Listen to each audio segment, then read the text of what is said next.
Assalamualaikum warahmatullahi wabarakatuh. Saya akan menyampaikan materi tentang asam amino, protein, dan enzim.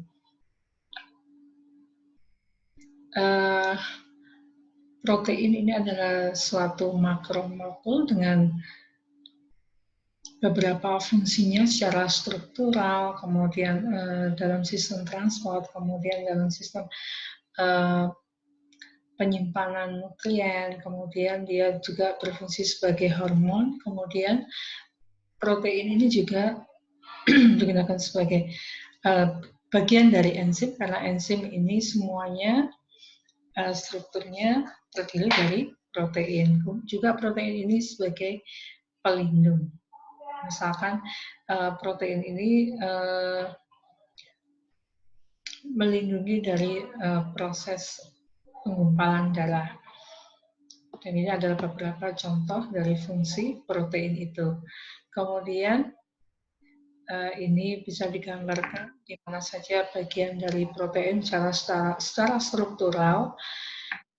Protein itu, misalkan protein keratin, itu ada di dalam rambut, kemudian di dalam kulit. Nah, kemudian untuk hemoglobin, ini digunakan untuk sebagai transport protein yang mana membawa O2 di dalam darah. Kemudian kolagen ini memang secara struktural merupakan protein sekunder. Dia berada di dalam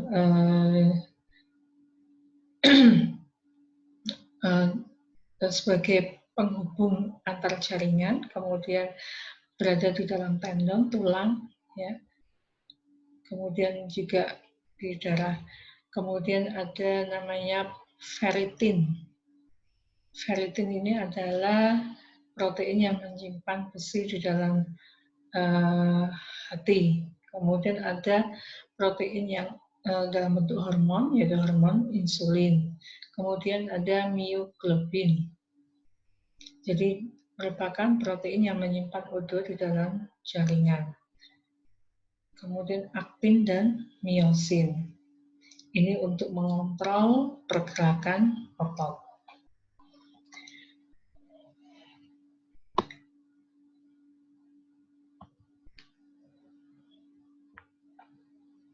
Untuk protein ini terdapat di dalam tubuh manusia. Tubuh manusia itu sekitar 50% dari berat kering tubuh manusia. Tidak seperti lemak dan karbohidrat, protein, kelebihan protein ini tidak disimpan, dan sehingga kita harus mengkonsumsinya setiap hari. Kemudian untuk konsumsi orang dewasa itu kebutuhannya 0,8 gram per kilogram berat badan. Dan ini juga untuk anak-anak maka dibutuhkan lebih dari itu, dari orang dewasa. Kemudian protein dalam makanan bisa diperoleh dari daging dan susu, itu yang utama. Kemudian untuk jenis-jenis protein ada 100.000 jenis protein yang ada di dalam tubuh manusia. Kemudian untuk pengelompokannya ada protein fibrous atau protein yang seperti serat, ya. Kemudian protein globular, jadi kompleks. Untuk fibrous protein ini merupakan protein yang tidak larut di dalam air. Jadi dia memang digunakan untuk merupakan protein struktural, pembentuk struktur dalam tubuh, misalkan rambut, ya, keratin yang ada di dalam rambut, kemudian kolagen yang ada di dalam tulang, di dalam kulit. Nah, itu dia sebagai secara struktural membentuk struktur tertentu. Kemudian misalkan keratin yang ada di rambut seseorang itu bentuknya berbeda-beda, antara ada yang lurus, ada yang bergelombang. Nah, itu sehingga dikatakan struktural, purpose. Kemudian untuk globular protein. Untuk globular protein ini sebagian besar larut dalam air. Digunakan sebagai non-struktural purpose. Kemudian kita ke asam amino. Jadi asam amino ini adalah pembentuk protein atau monomer dari protein. Dia mengandung gugus asam karboksilat dan gugus amina. Di dalam air, asam amino ini bisa terionisasi atau di dalam larutan. Kemudian dalam bentuk padat dia memiliki titik leleh yang cukup tinggi. Kemudian di dalam asam amino ini memiliki sisi atau side group yang berbeda atau R ya, itu sesuai dengan atau begini, masing-masing asam amino memiliki rantai samping, maksudnya side chain, yaitu rantai samping yang berbeda. Dan itu terikat pada alfa karbon. Yang dimaksud dengan alfa karbon adalah karbon yang terdekat dengan gugus fungsional. Di sini kebetulan untuk C yang di sini dia terikat pada gugus karboksilat dan gugus amina. Nah, sehingga C di sini dikatakan alfa karbon atau dikatakan alfa asam amino. Dan di sini kita lihat ini adalah bentuk asam amino yang terionisasi, di mana di sini dikatakan sebagai sweeter ion, yaitu kondisi asam amino yang bermuatan negatif dan positif sekaligus. Atau ini dikatakan bermuatan netral, jadi tidak asam, tidak basah.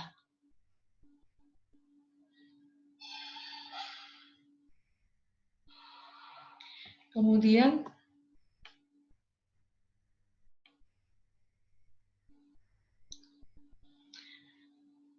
kita lihat dari bentuk asam amino dari sisi rantai sampingnya. Glisin ini merupakan asam amino yang paling sederhana karena R-nya ini hanya mengandung satu atom H. Kemudian disusul oleh alanin, yaitu mengandung senyawa metil, yaitu CH3. Kita lihat kalau digambarkan secara pola, ya menggunakan pola, ya. Jadi ini adalah COO. Nah, kemudian apabila ini terlepas, maka ini akan bermuatan negatif hanya. Ya, ini CHH, kemudian ini adalah NH2. Dan apabila ini berada pada posisi sweeter ion atau posisi netral, maka ada di sini ketambahan H+, yang di sini kehilangan H+. Begitu juga dengan alanin. Kemudian untuk penggolongan asam amino ini ada yang non-polar, ada yang polar, ada yang bersifat asam, dan ada yang bersifat basa. Untuk asam amino yang non-polar ini biasanya disebut juga bersifat hidrofobik, ya hidrofobik, yang mana dia mengandung rantai hidrokarbon atau alkil atau juga senyawa-senyawa aromatis pada rantai sampingnya. Ya, misalkan di sini adalah alanin, rantai sampingnya adalah CH3. Ini merupakan asam amino non-polar. Kemudian asam amino polar atau hidrofilik. Ini merupakan asam amino yang bersifat larut air, ya, atau hidrofilik, ya, fil hidro itu dari kata-kata air, jadi suka air. Contohnya adalah serin, yaitu rantai sampingnya mengandung UH, jadi CH2OH. Kemudian asam amino yang bersifat asam dan cenderung hidrofilik, Dan di situ pada rantai sampingnya mengandung COOH. Di sini contohkan asam aspartat, rantai sampingnya CH2COOH atau COO- ketika bersifat sweeter ion. Kemudian basa pada asam amino yang bersifat basa, di sini juga bersifat hidrofilik dengan rantai sampingnya mengandung NH2. Contohnya adalah lisin.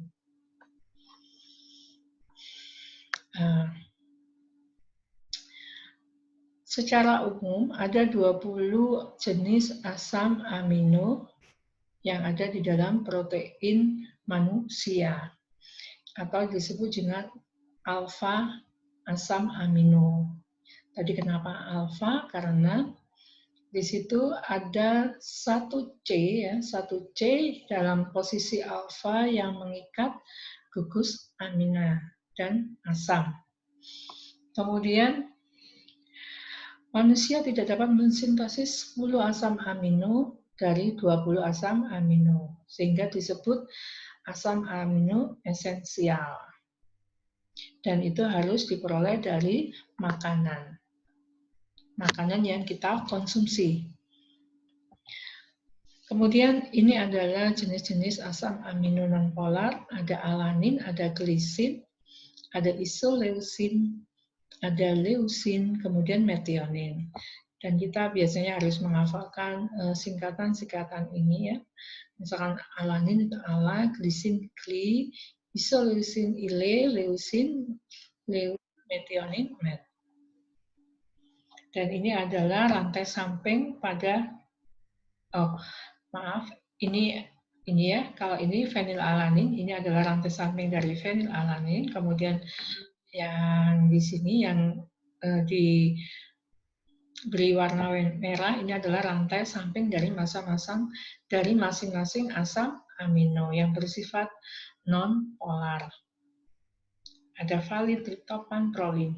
Kemudian untuk yang polar ada asparagin, glutamin, tirosin, sistein, serin, treonin. Jadi cirinya itu biasanya ada ikatan hidrogen ya.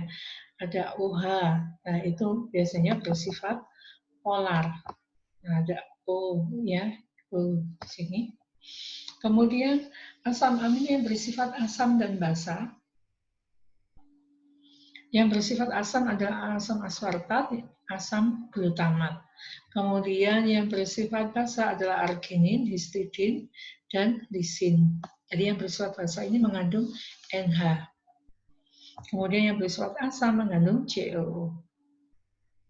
Kemudian untuk penggambaran dari struktur asam amino bisa digambarkan melalui Fischer projection, seperti halnya di monosakarida, yaitu digambarkan secara proyeksi Fischer. Jadi semua alfa asam amino ya, semua alfa asam amino adalah kiral kecuali glisin.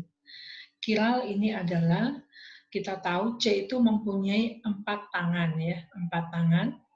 Kenapa dia mempunyai 4 tangan? Kalau secara kimiawi dia mempunyai elektron valensi ada 4 sehingga dia bisa mengikat keempat tangannya dengan gugus atau senyawa lain. Jadi alfa karbon yaitu C alfa ini bisa mengikat kelompok ya, kelompok yang berbeda. Jadi ada 4 kelompok berbeda yang berikatan pada karbon sentral, pada karbon pusat, sehingga dikatakan alfa karbon. Kenapa alfa? Yaitu dekat dengan gugus fungsi, yaitu asam karboksilat dan aminanya. Nah, di sini C ini adalah C kiral. C kiralnya satu mengikat CH3, satunya mengikat atom H, kemudian satunya mengikat NH3+, dan terakhir mengikat COO-. Sehingga keempat tangannya mengikat senyawa atau atom yang berbeda. Ini contoh dari alanin. Kemudian untuk penamaannya ini berdasarkan pada posisi NH3. NH3+. Kalau NH3 berarti harus ada plusnya. Kalau NH2 tidak ada muatannya. Jadi kalau di sini NH2 berarti di sini COOH. Kemudian L-alanin. Nah, ini L-alanin berarti ini gugus aminanya berada di sebelah kiri. Ini D-cysteine, ini L-cysteine. Tetapi di alam dan di tubuh, protein itu semuanya pada struktur L, ya, pada struktur L. Kalau karbohidrat itu atau monosakarida itu sebagian besar dalam posisi D kalau itu di karbohidrat atau di monosakarida. Tapi di asam amino itu sebagian besar, hampir semuanya itu di alam dan di tubuh manusia itu dalam posisi L. Kemudian ionisasi dan pH.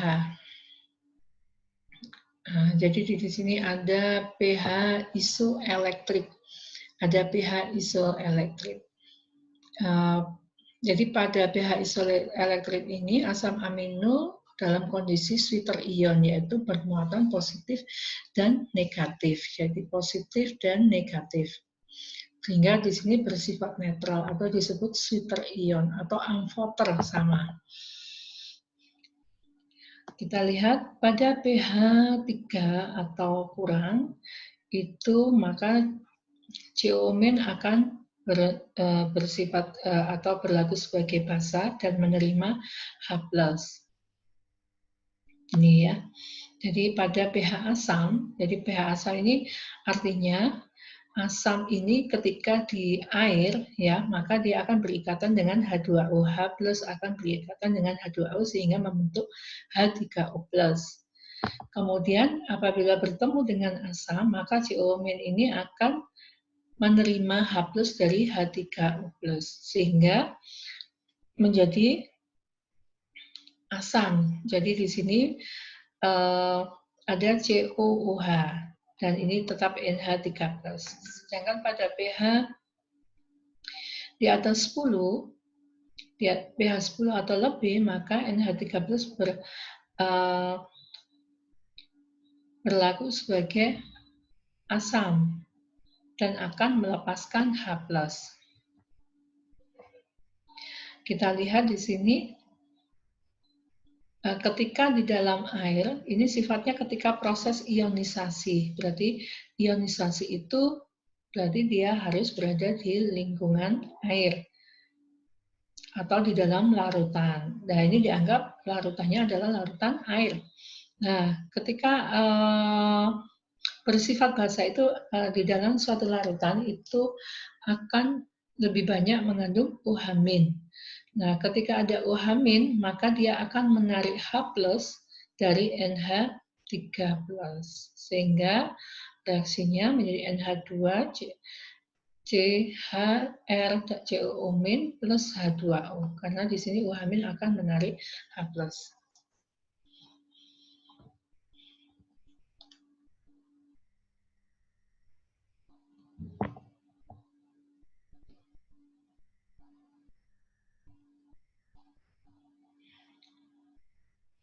Sehingga selanjutnya kita lihat, jadi dalam larutan asam amino itu berkesetimbangan, yaitu pada kondisi asam, pada kondisi basah ini ya, dan netral. Kita lihat pada posisi asam pH-nya adalah 2. Kemudian pada netral ya, tidak bermuatan, pH-nya berkisar 5 sampai 6. Kemudian pada pH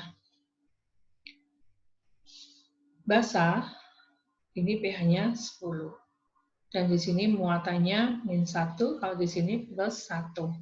Karena di sini ada positif 1, ini ada negatif 1. Nah, di sini adalah nilai pH isoelektrik, ya, pH isoelektrik dari masing-masing asam amino. Jadi biasanya bisa dirumuskan pH isoelektrik yaitu pH asam plus pH basa, pH asam dan pH basa dibagi 2. Ini adalah asam amino yang asam, ini asam amino basa. Kemudian untuk asam amino nonpolar dan polar biasanya PI-nya di kisaran 5 sampai 6. Kemudian kita mempelajari tentang peptida. Peptida, apa itu peptida? Nah, biasanya kita bisa menyebutnya dengan ikatan peptida, di mana yang menghubungkan antara dua asam amino. Di mana penghubung ini antara karboksilat dan aminanya.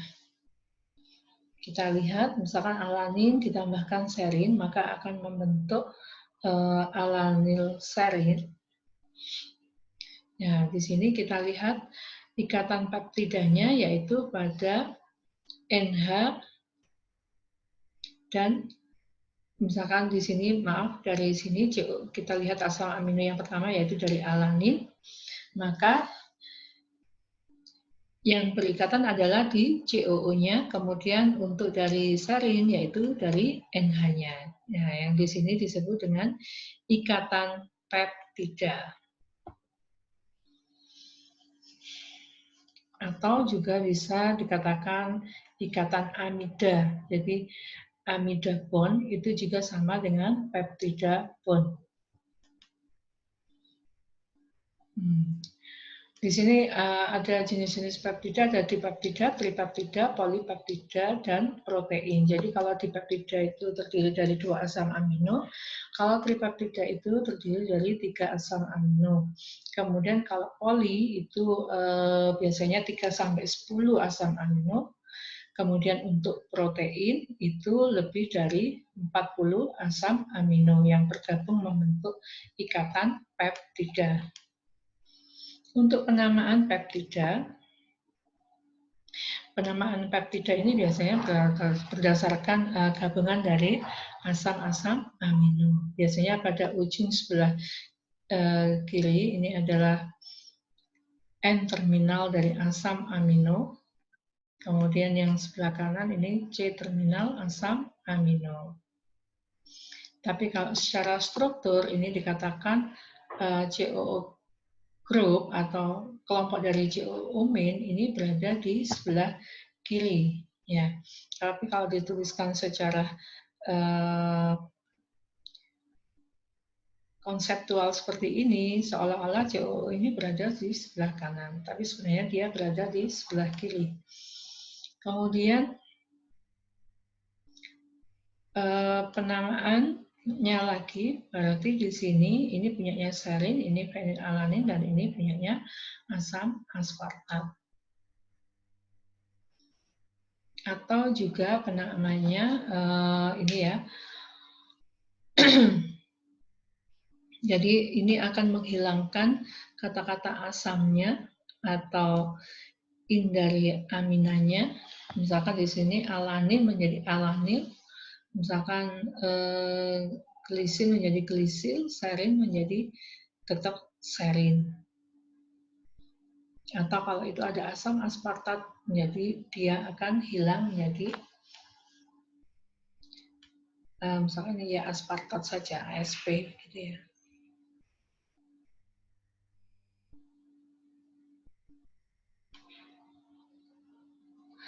Jadi kalau di sini ada alanin, alanil, glisil, serin yang terakhir.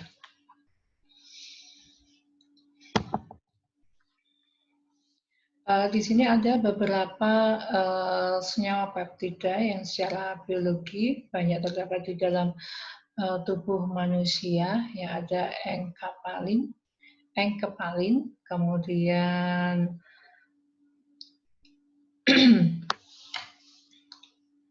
ini saya jelaskan, enkepalin ini adalah pentapeptida ya, yang dibuat di dalam brain, otak ya. Kemudian ada juga obat-obatan, misalkan morfin, heroin, itu merupakan golongan peptida.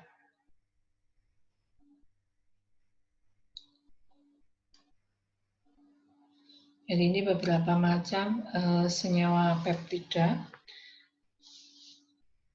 Jadi di sini misalkan metenkepalin ini terdiri dari tirosin, glisin, fenilalanin, dan metiolin. Kemudian untuk leuenkepalin ini jadi didasarkan pada akhir yaitu leusin. Jadi kalau yang metenkepalin ini mengandung C terminal metionin. Ini C terminal leusin. Kemudian yang lain ada oksitosin, ada vasopresin.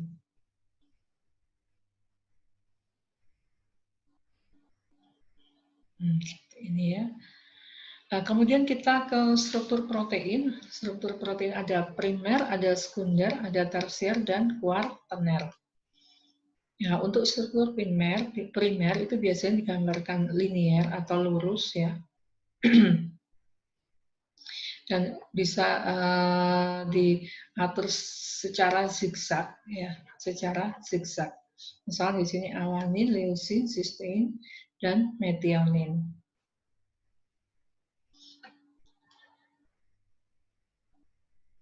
Kemudian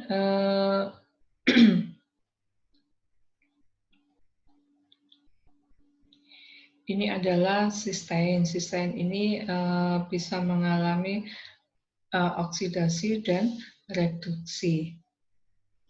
Jadi ketika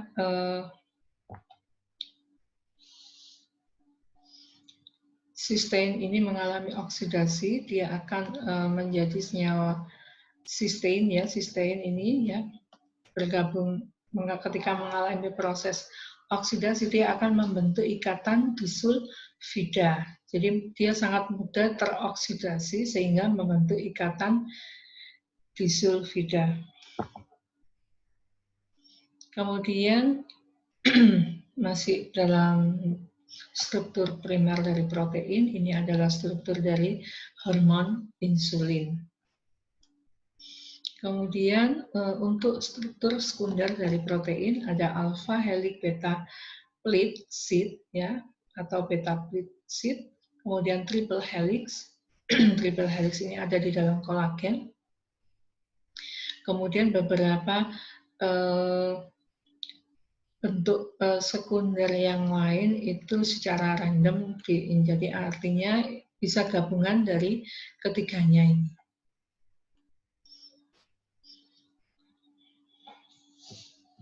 Nah, kita lihat bentuk sekunder dari alpha helix. Jadi di sini terbentuk secara spiral. Di dalam ikatan alpha helix ini akan terjadi ikatan hidrogen dari NH, atau juga ada juga beberapa ikatan ini ya antara CO dan H ya. Jadi memang didominasi oleh ikatan hidrogen untuk yang alpha helix. Jadi untuk misalkan miosin yang ada di dalam otot, kemudian keratin yang ada di dalam rambut, ini mempunyai aransemen seperti ini, yaitu alpha helix. Kemudian struktur sekunder yang lain yaitu beta pleat sheet. Di sini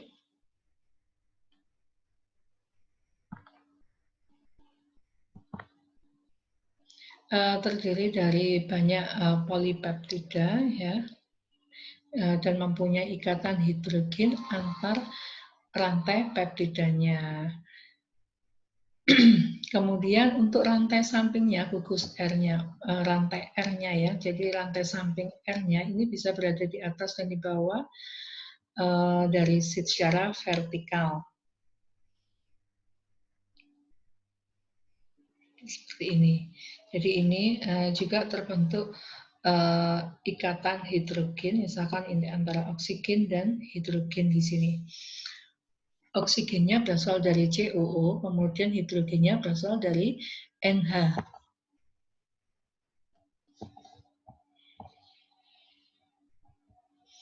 Kemudian untuk triple helix. Jadi ada tiga ini ya, tiga dari struktur primer itu seolah-olah jadi terpilin ya, terpilin. Ini juga karena adanya ikatan hidrogen.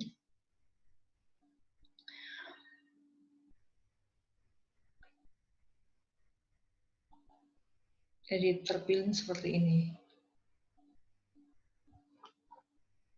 Kemudian untuk struktur tersier, struktur tersier ini ada interaksi hidrofobik, interaksi hidrofilik, kemudian ada jembatan garam, ada ikatan hidrogen, dan ada ikatan disulfida. Dan biasanya pada struktur tersier ini, karena sifat dari protein itu sendiri adalah hidrofilik, maka sisi yang hidrofilik itu berada di luar struktur dan struktur hidrofobik berada di dalam. Jadi misalkan ada ikan yang hidrofilik ini biasanya ada di luar. Kita lihat di sini. Nah, seperti ini ikatan hidrogen ya. Tapi ini jadi dia bisa untuk struktur tersier ini bisa membentuk disulfida, jembatan garam, hidrofilik, hidrofobik, dan ikatan hidrogen.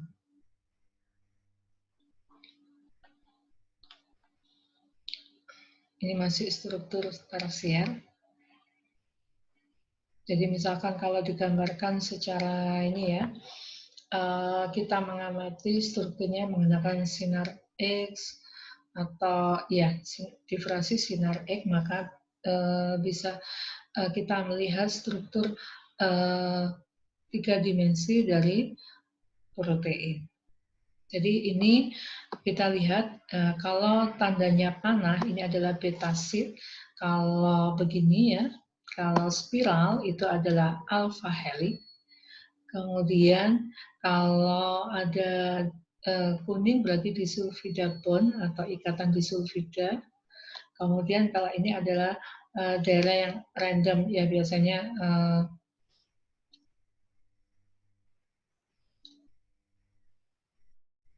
ya asam-asam amino.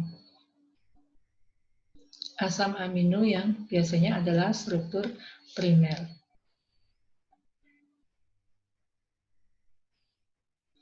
Kemudian untuk globular protein, jadi dia bentuknya lebih kompak ya, jadi lebih padat, kemudian dan juga sebagian besar bersifat larut air. Kemudian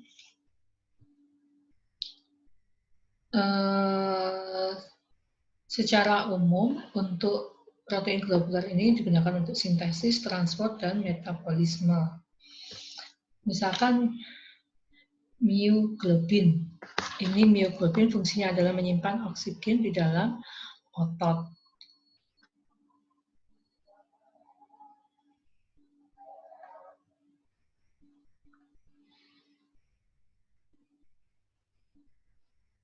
Ini yang fibrous protein. Fibrous protein ini misalkan alfa keratin pada kulit ya, pada rambut dan pada tulang. Kemudian yang super helix yaitu beta keratin, yaitu pada bulu burung. Di sini mengandung lebih banyak beta plexid. Ya, ini contoh fibrous protein. Kemudian quaternary structure. Nah, untuk quaternary structure ini merupakan gabungan dari semua struktur, yaitu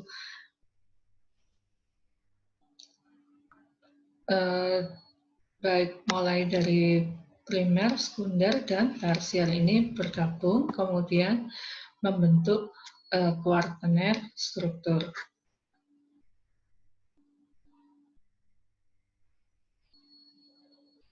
Kemudian protein konjugasi.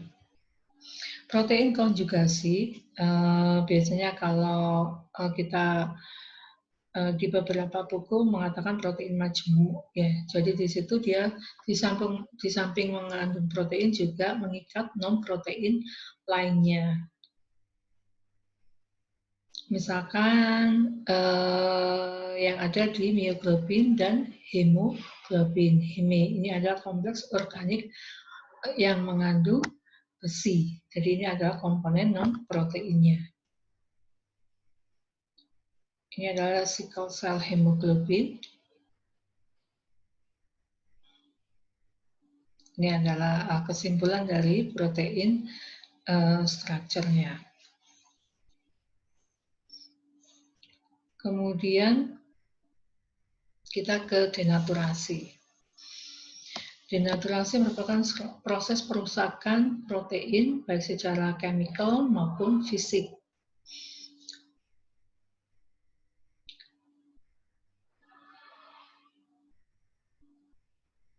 Jadi biasanya kita bisa merusak ini ya struktur sekunder, tersier atau kuarter, tapi tidak untuk struktur primer karena ini tidak efektif. Kemudian untuk denaturasi ini bisa diakibatkan oleh panas, asam, basa, komponen organik, heavy metal yaitu ion logam berat, dan mechanical agitasi. Mechanical agitasi ini adalah proses agitasi secara mekanik. Ya, misalkan perputaran yang sangat cepat, ya itu merupakan proses agitasi mekanikal. Beberapa proses denaturasi ini bersifat reversible, bisa kembali atau juga bisa merusak secara permanen pada suatu protein. Jadi misalkan di sini adalah protein ovalbumin. Jadi dia awal bentuknya seperti ini ya, sistemnya dia adalah kuartener. Kemudian ketika di denaturasi dia akan terbuka. Jadi dia akan terbuka. Sebenarnya secara kimia denaturasi itu bisa diartikan perubahan konformasi dari struktur protein. Jadi perubahan konformasi artinya awalnya dari kuartener menjadi bentuk primer, sehingga apakah akan merubah sifat dari protein? Pastinya iya. Jadi yang paling utama pada proses denaturasi itu adalah terjadi perubahan sifat dari protein. Yang paling mencolok adalah perubahan pada sifat protein yaitu kelarutan dalam air. Artinya apa? Ketika dia sebelum denaturasi dia larut air, setelah didenaturasi dia tidak akan larut air. Nah, kenapa itu terjadi? Jadi memang sebagian besar ketika protein ini misalkan dalam bentuk kuartener, sisi di luarnya ini adalah struktur hidrofilik, yang di dalamnya adalah hidrofobik. Ketika terjadi denaturasi dan rantainya terbuka, maka sisi hidrofobik ini akan keluar, berada di luar dari struktur, sehingga menyebabkan protein ini tidak larut air. Seperti itu ya. Contohnya ketika kita memanaskan susu, larutan susu, ketika kita panaskan secara terus-menerus, dia akan menggumpal ya, dan dia tidak akan larut dalam air, dan ini sifatnya akan permanen. Misalkan susu ditambahkan asam juga begitu. Tapi ada proses denaturasi itu yang memang disengaja, yaitu pada proses pembuatan keju. Nah, di situ ada proses pengendapan, di situ di samping menggunakan asam juga menggunakan enzim.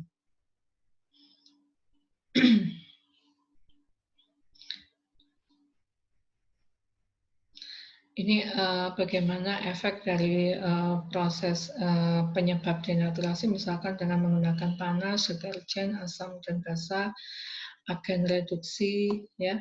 Ini misalkan pada proses pemanasan dia akan memutuskan ikatan hidrogen dan hidrofobik.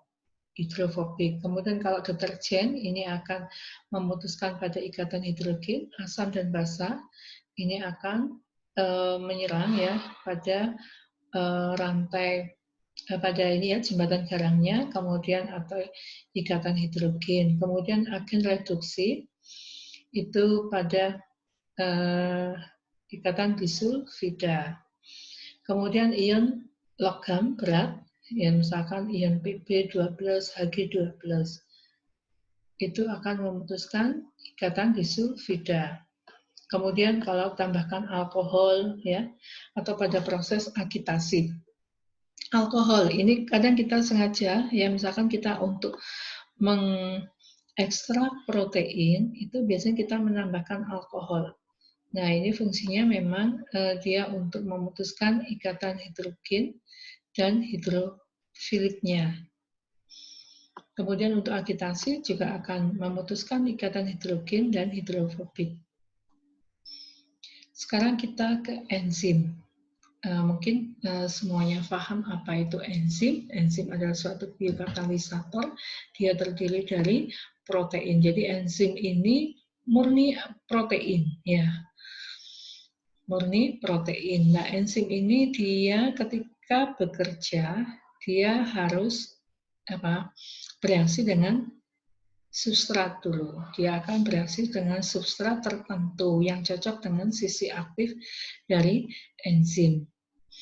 Ya, di sini adalah sisi aktif enzim, yaitu pada asam amino tertentu, dan di sini dia akan berikatan dengan substrat yang cocok dengan sisi aktif enzim, sehingga nantinya akan menghasilkan suatu produk.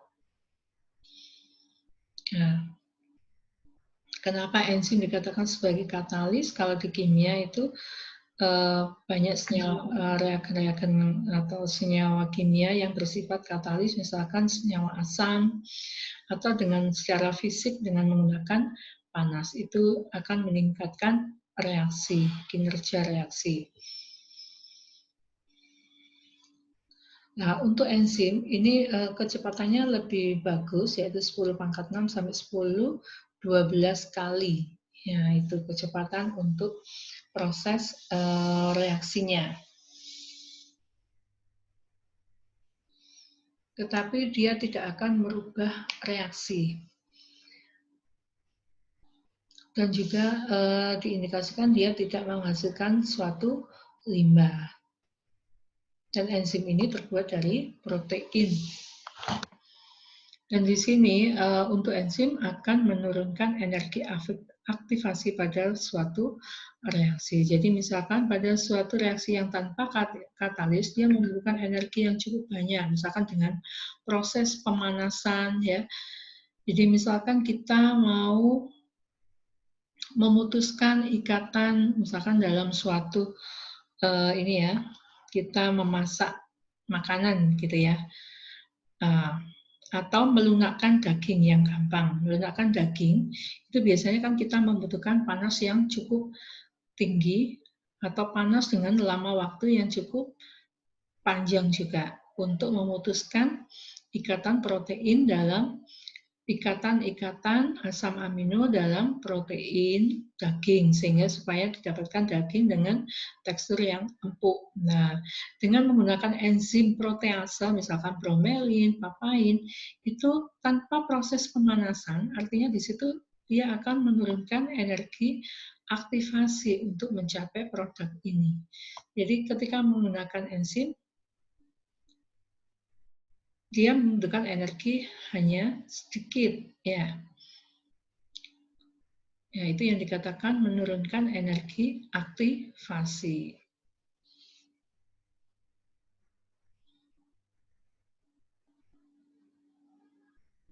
Jadi misalkan di sini bisa digambarkan H2 ditambah I2. Nah, bagaimana bisa membentuk 2HI. Nah, itu misalkan di sini dengan reaksi biasa dan dengan enzim.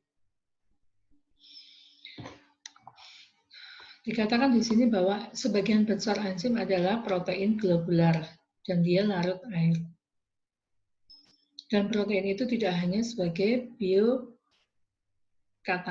tapi dia juga bisa digunakan untuk yang lain. Kemudian, jadi protein itu tidak hanya enzim ya, tapi juga kita bisa jumpai pada beberapa bahan makanan, kemudian ya seperti yang sudah saya jelaskan di depan. Kemudian sebagian besar enzim ini adalah spesifik. Ya, jadi tidak ada enzim itu secara umum. Pasti dia akan bekerja secara spesifik. Karena dia mempunyai sisi aktif tadi, dia akan mengikat substrat yang cocok untuk dirinya. Jadi kalau makanya ketika penamaan enzim itu disesuaikan bisa dengan karena reaksinya atau disesuaikan dengan substratnya. Jadi beberapa enzim ini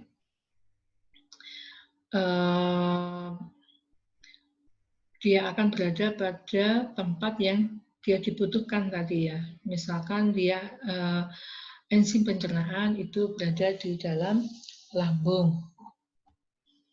Kemudian untuk penamaan enzim ini kalau berdasarkan reaksinya ada oksidoreduktase, transferase, hidrolase, liase, isomerase, ligase. Jadi ada penamaan ase. Jadi semuanya saya kira sudah paham semuanya. Untuk oksidoreduktase berarti dia adalah pada reaksi reduksi, oksidasi reduksi, transferase, transfer kelompok antara dua komponen. Jadi dia misalkan mentransfer gugus amina, mentransfer gugus karboksil, sehingga ditamakan transferase atau amina transferase atau karboksilase transferase karboksilase. Kemudian hidrolisis reaction biasanya kalau hidrolisis reaction ini biasanya untuk secara ini ya, secara sebagian besar enzim itu memang reaksinya adalah hidrolisis dan sebagian besar untuk enzim hidrolisis ini juga dinamakan berdasarkan substrat yang dia kenakan. Jadi misalkan dia bekerja pada hidrolisis selulosa, maka dinamakan enzim selulase. Kalau dia bekerja pada amilosa, maka dinamakan amilase. Kemudian enzim liase. Enzim liase ini adalah yang bertugas untuk menambahkan atau melepaskan gugus tertentu tanpa hidrolisis. Kemudian isomerase ini adalah pengaturan atom-atom di dalam molekul untuk menjadi bentuk isomer yang lainnya. Misalkan glukosa menjadi fruktosa itu adalah suatu isomer dan apabila itu dilakukan secara enzimatis menggunakan enzim isomerase. Kemudian ligase. Ligase ini adalah berfungsi untuk menggabungkan antar molekul. Jadi dia menggabungkan ikatan antar, jadi menambah panjang suatu molekul. Hidrolisis ini kan memutus, kalau ini menambah panjang untuk ligase. Kita lihat untuk enzim, ada substrat, ada sisi aktif. Nah, di sini ya, tadi sudah saya jelaskan. Kemudian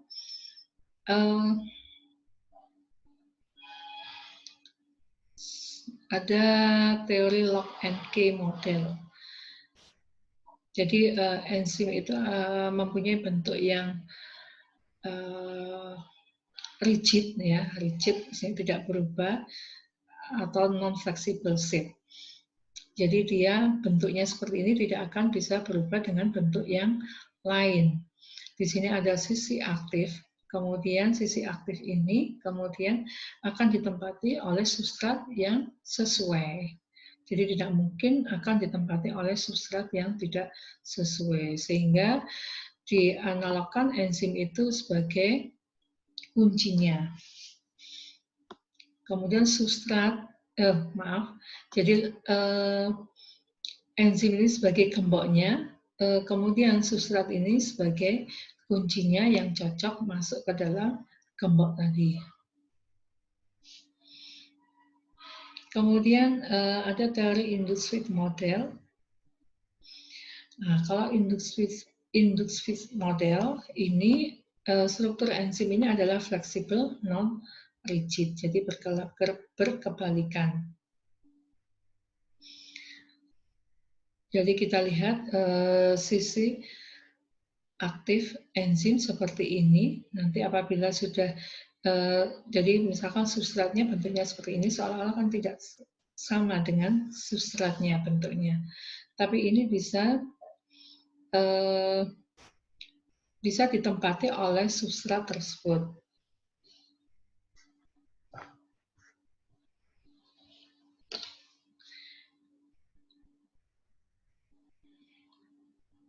Kemudian faktor-faktor yang mempengaruhi aktivitas enzim, yaitu temperatur, pH, konsentrasi substrat, enzim, dan inhibitor. Nah, untuk temperatur, karena enzim ini adalah suatu protein, dia akan mudah sekali terdenaturasi pada suhu tinggi, maka pada suhu tertentu dia akan optimum aktivitasnya.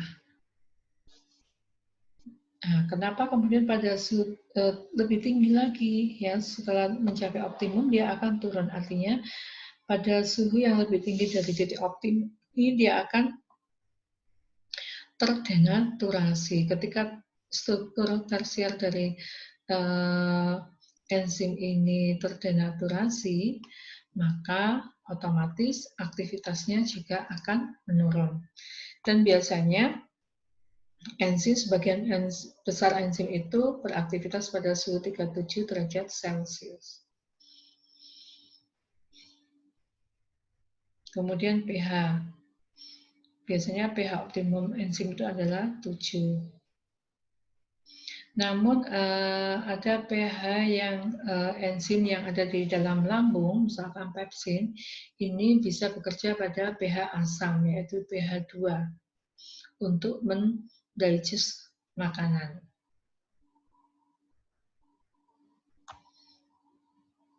Nah, kemudian untuk konsentrasi enzim dan substrat.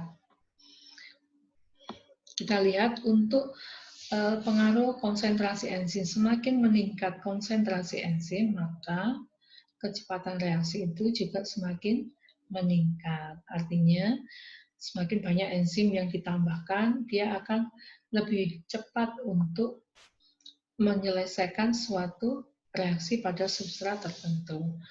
Kemudian kita lihat apabila substrat yang ditambahkan semakin meningkat substrat, nah di situ ada kecepatan maksimum ya di sini. Ya, yang lama-lama juga akan menjadi stasioner.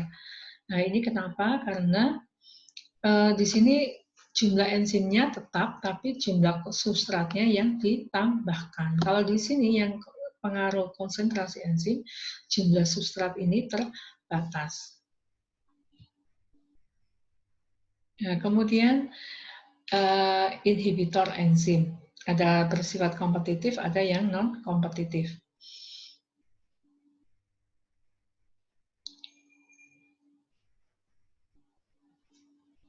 Jadi misalkan di sini dikatakan inhibitor mempunyai struktur yang sama dengan substrat. Jadi apabila di sini ada dua substrat, ya ada substrat yang sama strukturnya dengan inhibitor, dia akan bisa menempati sisi aktif enzim. Kemudian bagaimana caranya untuk bisa menghilangkan kompetitor ini? Maka dia harus meningkatkan konsentrasi substrat. Untuk non-kompetitif inhibitor, ini inhibitor tidak sama dengan substrat, tapi dia akan menempati di luar sisi aktif enzim. Jadi misalkan di sini sisi aktifnya dia akan menempati di luar sisi aktif enzim. Misalkan di sini adalah pengaruh dari ion logam berat, di mana misalkan di sini ion-ion logam ini akan berikatan dengan COO- atau OH- dari asam amino yang ada di dalam enzim. Contohnya di sini adalah penisilin ini menghambat enzim yang dibutuhkan untuk membentuk dinding sel bakteri.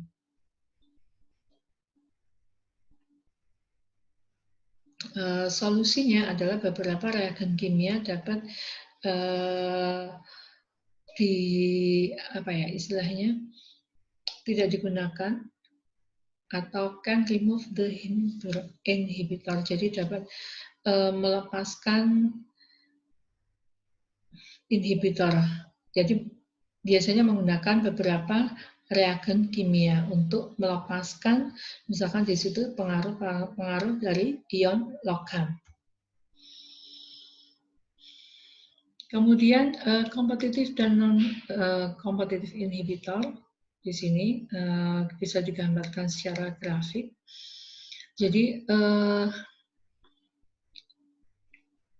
kalau tidak ada inhibitor, maka kecepatan reaksinya tinggi. Tapi ketika ada kompetitif inhibitor, ini akan rendah, apalagi ada non-kompetitif inhibitor sangat menurunkan aktivitas enzim. Kemudian kita ke kofaktor enzim. Kofaktor enzim itu protein yang hanya mengandung enzim yang hanya mengandung protein disebut apoenzim. Kemudian enzim ini akan berikatan dengan kofaktor. Nah, kofaktor ini ada yang berbentuk ion logam atau juga berbentuk molekul-molekul organik, yaitu yang disebut dengan koenzim. Jadi fungsi dari kofaktor ini adalah membantu dari aktivitas enzim, jadi memaksimalkan kinerja dari enzim. Jadi bisa kita lihat di beberapa proses metabolisme itu ada beberapa fungsi dari metal ion, misalkan biasanya sebagian besar dalam bentuk Mg12 itu membantu dalam proses kinerja enzim metabolisme. Misalkan di sini Fe12, Cu12, Zn12. Nah, di sini bagaimana kinerja dari enzim kofaktor. Jadi di sini enzim dan kofaktor akan bekerja bersama-sama dalam proses katalisis reaksi. Jadi di sini digambarkan berwarna hijau ini adalah koenzim molekul, kemudian yang berwarna pink ini adalah substratnya. Jadi dia akan menempati pada ini ya, jadi dia bersama dengan substrat akan masuk ke dalam sisi aktif enzim, kemudian bekerja bersama-sama.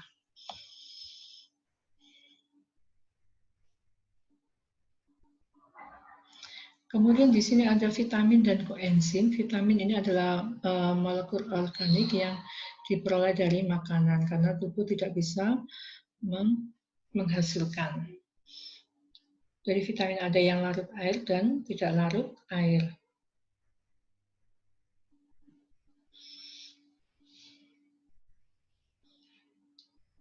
Jadi memang beberapa vitamin ini juga bisa digunakan sebagai untuk membantu aktivitas protein.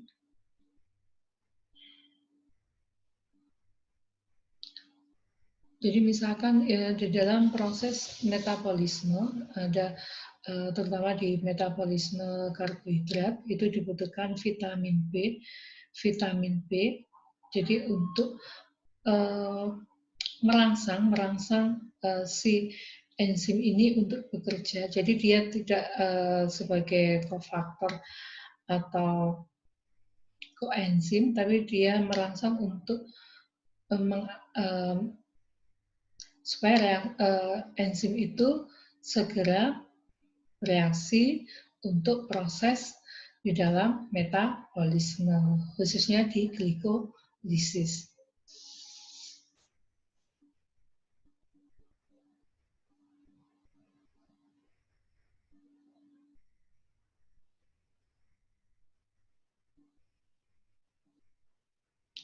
Kemudian ada zimokin atau proenzim. Proenzim adalah enzim yang tidak aktif, ya, yang nantinya akan mengaktifkan enzim setelah ada perubahan secara kimiawi. Misalkan di sini ini adalah zimokin yang inaktif. Kemudian dengan reaksi tertentu, ya, biasanya ada proses tertentu yang akan membuat enzim ini menjadi aktif. Misalkan trypsinogen itu, ya, ketika berada di pankreas dia tidak aktif. Kemudian dia akan bergerak menuju ke small intestine, itu menjadi trypsin, yaitu enzim yang aktif. Di mana trypsin ini adalah menghidrolisis ikatan peptida atau protein. Kemudian ini adalah enzim yang ada di beberapa dunia kesehatan. Sebagian besar enzim ini ada di dalam sel. Kemudian ini, ya, misalkan di sini ada enzim kreatin fosfokinase. Ini ketika enzim kreatin fosfokinase berlebih, berarti ini mengindikasikan ada serangan jantung. Jadi pada seseorang yang terkena serangan jantung, maka komposisi kreatin fosfokinase dalam tubuhnya ini meningkat. Kemudian begitu juga di dalam alkalin fosfatase. Jadi di sini pada beberapa tes ini, ya, untuk melihat seseorang itu terjangkit suatu penyakit tertentu, maka akan dilakukan pengecekan terhadap kondisi atau konsentrasi dari enzim tersebut. Misalkan untuk asid fosfatase ketika berlebih, berarti di situ terjadi kanker prostat. Begitu juga dengan alkalin fosfatase. Apabila dia konsentrasinya di luar normal, maka berarti ada kelainan di dalam liver atau di tulangnya. Dan ini juga ada beberapa enzim yang ada di dalam dunia kesehatan, misalkan